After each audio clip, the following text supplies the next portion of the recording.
So pag beginner ka guys, tapos hindi ka nag-aral or hindi ka tinuruan ng conjugation at tapos mahina ka pa sa vocabs, so maaaring kahit yung basic sentence is mahirap sa'yo.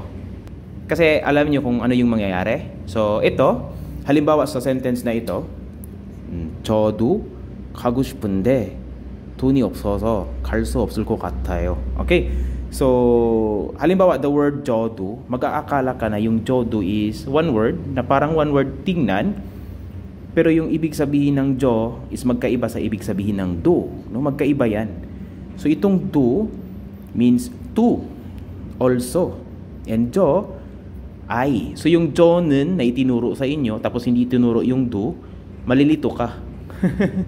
So, jonen yung pagkakaalam mo, but since hindi ka tinuruan ng particle na do, so malilito ka. Isa-search mo pa, jodo, me too. Okay?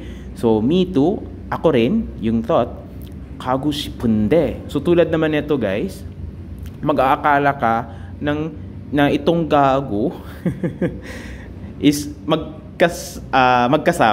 But in fact, hindi. No? Kasi itong ga lang yung verb stem ng gada, to go, and itong ko, kasama yan ng kuship. Okay? So, di ba, very tricky guys. Ito yung magkasama, itong kuship. Kasi itong unde na akala mo naman kasama silang lahat, eh hindi. Kasi si ship, kasama niya si go. May space nga lang, kasi ganun yung rule, no? So, itong kuship, may dalang meaning na want. Okay? And the unde, but, no?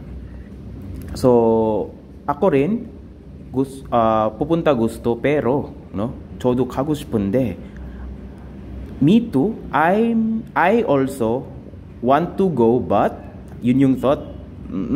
So again guys, pag beginner ka, maaring malito ka. Akala mo na si Kago is magkasama at saka si Shipunde is magkasama. Hindi po, no? Kaya kailangan yung mag-aral ng conjugation para alam nyo kung sino yung magkasama tulad nito. Okay? And then the tuni opsoso, yes, tun, the money, marker. Then opsoso, tulad nito guys, si opso means wala, and so, since, dahil. So dahil walang pera, tuni opsoso, 갈 수 없을 것 같아요. So, tulad naman nito guys. So akala mo si 갈 is one word, at saka si su is one word din. Where in fact, hindi. No? Kasi si ga lang yung may siya lang dyan. Yung meaning niya is gada. It comes from the verb gada, which means to go, gada. And itong liul su opta, sila yung magkasama, guys, no? Okay.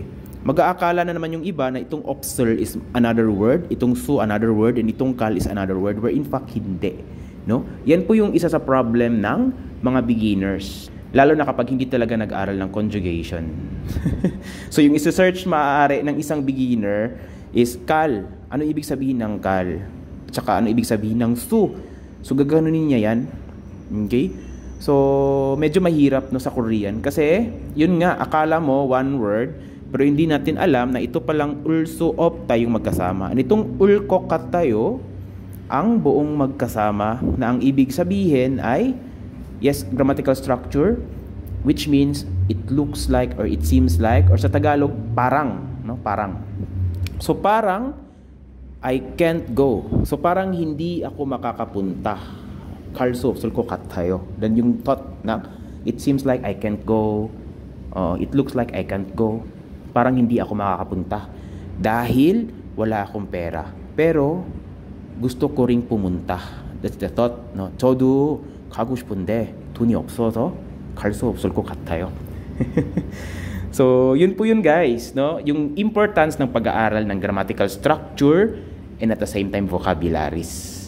The vocabularies, grammatical structures are paired. Pinapares po yan in order to improve your comprehension skills. And mag-i-improve pa yan pag lagi kang nagda-dissect tulad nito ng mga sentences. Kasi magiging familiar na sa iyo yung vocabs and also the grammatical structure, no? The placement of grammatical structure. So that is why do not underestimate the importance of studying the vocabularies as well as the grammatical structures. So yun lamang po. 감사합니다.